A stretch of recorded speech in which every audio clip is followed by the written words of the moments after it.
Hello, welcome to 1000 Words, Stories on the Way. My name is Matthew Clark. Thanks so much for being here today to listen to the podcast. Right now, I'm in the middle of a series of podcast episodes where I'm introducing you to all of the essay writers who contributed to my latest book and the album that goes with it, which is called Where the River Goes, Meditations on the Return of Jesus Christ in Story and Song. And this is the third book and the third album in the Well trilogy. The first book is called Only the Lover Sings, and it has an album that goes with it, same title. The middle book and album are called A Tale of Two Trees. The first book is about encountering Jesus, and the story it's framed around is the woman at the well in John chapter 4. And the big surprise she gets because she couldn't imagine that God would want to be with her. But she's wrong. He does. And then the middle book is about keeping faith in this sort of middle mean time where we have to keep choosing every day whether to participate in God's way of life or the world's way of life. This family tree or that family tree. And then this last book, Where the River Goes, is all about the return of Christ, the final defeat of death, and all things being made new. So the albums are all out on streaming platforms everywhere. The book is on Amazon, and there's actually an audiobook that is on Spotify and a lot of other platforms. It's not on Audible yet, but it should be before too long. So for this project, each of these writers chose a song from the album, and they wrote an essay in response. I asked them to kind of enter into a conversation with the song that they chose, and also with the overall story behind the album, which, as I've said in this third book of the Well trilogy, is all about Jesus' defeating death finally, and the hope of the coming resurrection and new creation.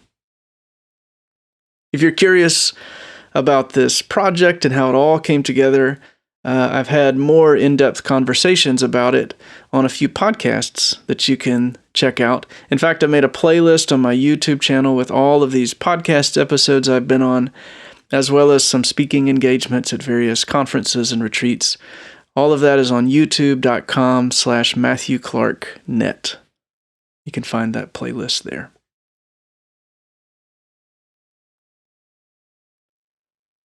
So this is week 7 of this series, and today's featured essayist for the Well trilogy is Kirstin Jeffrey Johnson. Kirstin is an independent scholar from the Ottawa Valley in Canada, and just a brilliant and really delightful person. And when I asked folks to write for this project, I didn't want to micromanage. I wanted to leave room for a variety of responses with regard to style. And Kirstin's essay, when it came in, was so fun to receive because instead of a typical essay, it went in a more poetic direction, kind of a more musical direction. And I love it. She wrote for a song called Sing Like You Did, which really, I started writing years ago, maybe originally as a Christmas song, but it kind of turned into a hymn about creation and longing for new creation. This song is crying out for God, for the God of creation, to come and make all things new. For the only one who really understands our true identities, to give our lost selves back to ourselves, and for all of God's promises to finally come true. So this is the song that Kirstin chose, and like I said, her poetic approach was such a surprise, but I love it. And I'm so glad she took a creative risk and was willing to lend her voice to this book. Here's a little bit about Kirstin from her bio in the book. Kirstin Jeffrey Johnson publishes and lectures internationally on George MacDonald, Victorian Britain and the Inklings, faith and arts, and ecology and community. She writes academically, such as chapters in the Inklings and Culture, Unsaying the Commonplace, and An Introduction to Child Theology, introduces MacDonald texts such as Lilith, Hope of the Gospel, and the full-text graphic novel of the Golden Key, and crafts pieces for organizations such as the Rabbit Room, Radix, and Artway. She's on various boards related to academic work on the Inklings and George MacDonald, and is chair of the George MacDonald Society. Some of her lectures, teaching, and podcast interviews can also be found online. Kirstin directs Windstone Farm Linlothen, a nonprofit that seeks to facilitate and encourage community through theology, ecology, and the arts in the Ottawa Valley, Canada. Kirstin is such a gift, and I love her essay. I'll read a sample of Kirstin's chapter entitled Also, and I hope you'll go grab your copy of Where the River Goes so you can enjoy reading the whole beautiful meditation.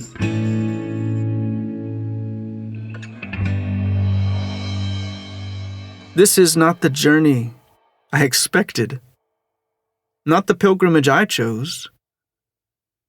The way has rarely been easy.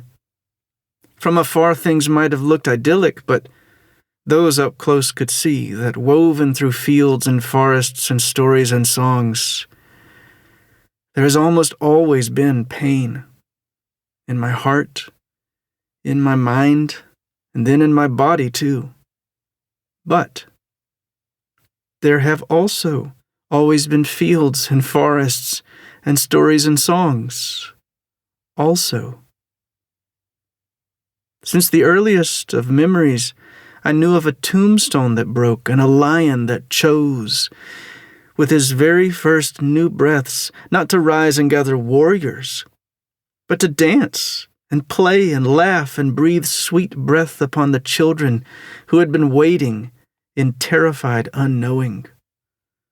Of how he put those little ones upon his back and rode across the land of named trees and named plants, across waterways and through curving hills and down into a meadow of mystical blue flowers, bounding together with these children onward to the place in which a wintry witch had calcified the brave, the scared, the weak, the strong, had petrified both the knowing and the bewildered. And early did I learn that the lion then invited the children to join him in the rescue mission of re-fleshing, of reincarnating. Since the earliest of memories, I knew of a long hovering darkness holding confusion and fear and despair that was then broken by a song that caught the listener's breaths, a music that woke stars and dawn and anticipation, and then awoke expectation of more. All whilst the evil that was and was yet to come remained unvanquished. Diminished, yes, but not vanquished. Because I knew of other tales, I knew the witch's power for pain and suffering and even for death would yet last ages.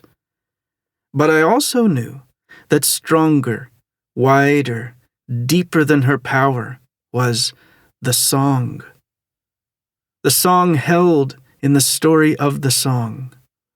And I knew from this tale that the stars were made for antiphony, for singing the song with the singer, the song that raised the dawning sun, that filled a land with myriads of blues and greens, and then every refraction of the visible spectrum and beyond. The mistress of evil fled that day, but did not vanish, nor did vanish the tendrils of her reach. I knew that, but also I knew of the continued singing, the story of the song that called forth all creatures, of the singer that breathed upon them, and of how he called the stars to join again, and of the flash-like fire that bestowed another benediction, an awakening, not just of animals, but of trees and waters too, and that he sang of how together they would be. Since the earliest of memories I have known in my own story, the loneliness of pain and grief, and known too as I crouched at the edge of tidal pools, rain puddles, river reeds, and lapping lakes, the wonder of my own fellow creations also sung into being, not knowing their language, but sharing their song. Even when I felt most apart, there were also always anemones and hermit crabs and ravens, damselflies and water skimmers and robins, leopard frogs and tiger beetles and warblers, sticklebacks and baby perch and loons. There have always been fields and forests and stories and songs. Even when the waters that flowed over my face were salty, there were these also. Since not long after the earliest of memories I knew of a boy named Curdy, who, so the story told me, had grown more and more stupid precisely because he had forgotten to notice not just the bees and butterflies, moths and dragonflies, but also the flowers and streams and clouds. I did not yet understand what it meant, that he needed to be, quote, fresh-born. But when I heard the story of Isaiah and the burning coals, I knew that Isaiah's waiting and pain was much the same as Curdy's. I did not yet know how much theirs would later carry mine. But through the song that Curdy heard, of the stars a-spinning their threads for the time when the sleepers shall rise, I knew a now and not yet that somehow wove Isaiah's waiting and longing and cries of comfort and pain into my own. And not long after that, as I traveled along the wrinkles in time that stories craft and weave, I learned of a mitochondrion creature who would not sing. I read of how below the stars of the coral cosmos, here on our weepingly beautiful yet wounded planet within the bodies of each and every wondrous, even if not yet wondering, human, there burgeons yet another cosmos of microscopic, nanoscaled creatures, communities, togethering us, a corporeal host. There in that tale, I saw some of these creatures rejecting the antiphony, refusing to dance, to sing, to be together, absorbing only the pain and despair and loneliness, but not the truth that there was also. And then, just as did the seraphim in the tale of Isaiah, cherubim sang, and the story changed. And cries of comfort and pain in that story progressed into a chorus of joy.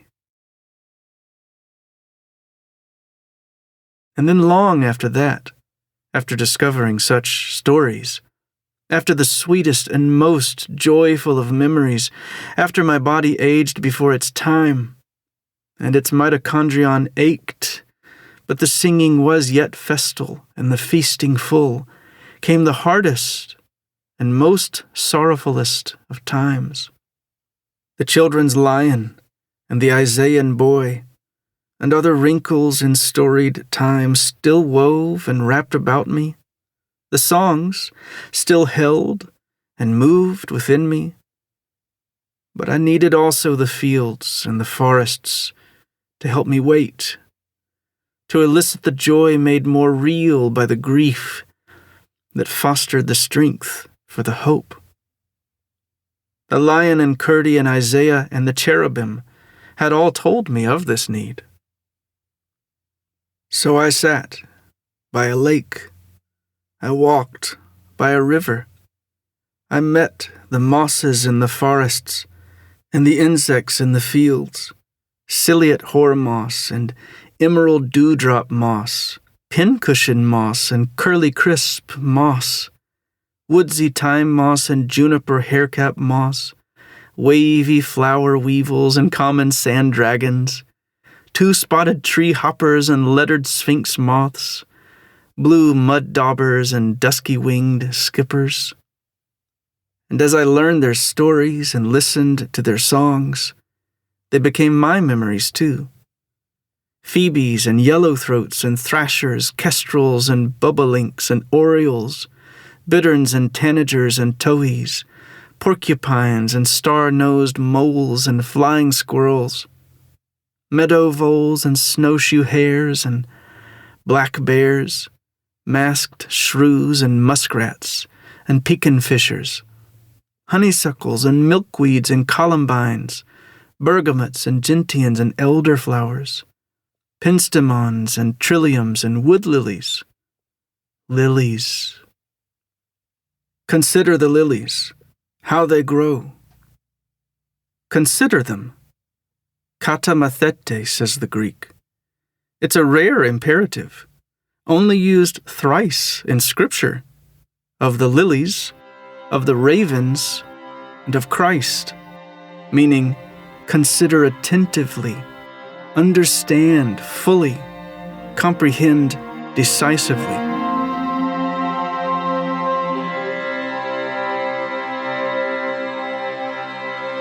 Okay, thank you, Kirstin, for being a part of this project with me. I really appreciate it. And here is the song that Kirstin chose to write for from this third book in the Well trilogy. It's track number 7. It's called Sing Like You Did.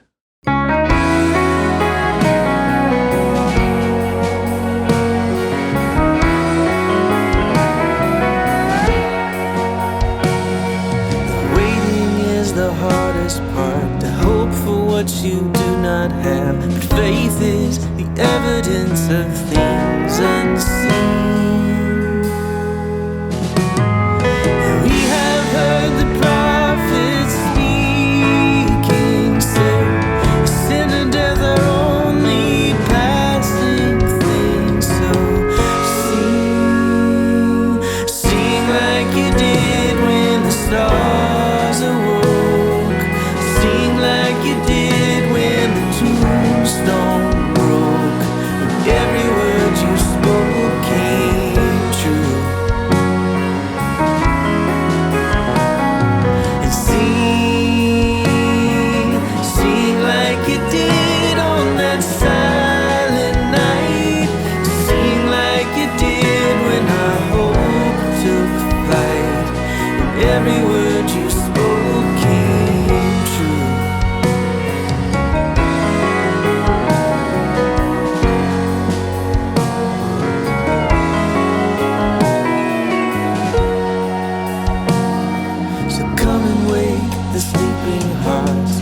Turn this stone to flesh. I believe the promises will all come true. There are times I get so weary, Lord. Is the night of waiting nearly through? Sing like you did when the stars awoke. Sing like you did when the tombstone broke, when every word you spoke came true.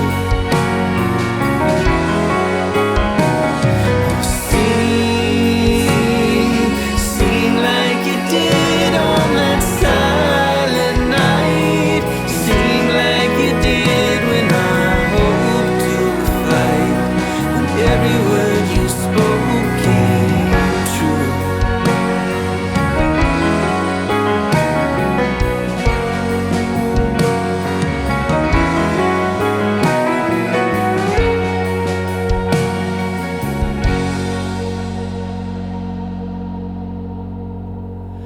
Will make of us a willing womb, brave enough to welcome you, kindle in each winter heart anew. Born flame, come sing like you did when the stars awoke. Sing like you did when the tombstone broke, when every word you spoke came true. Sing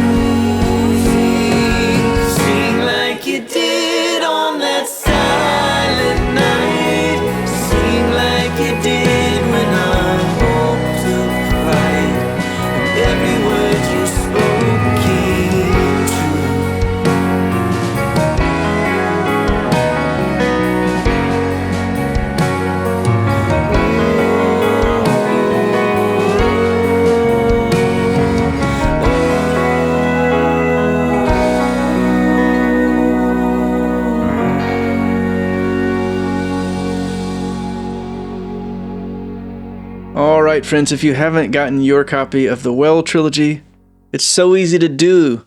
You just wouldn't believe it. You can just order the whole trilogy today from Amazon. It's on the internet. And you can check your favorite audiobook supplier as well if you'd like to listen to them. And if you do enjoy the books or the albums or this podcast, please do share them with somebody.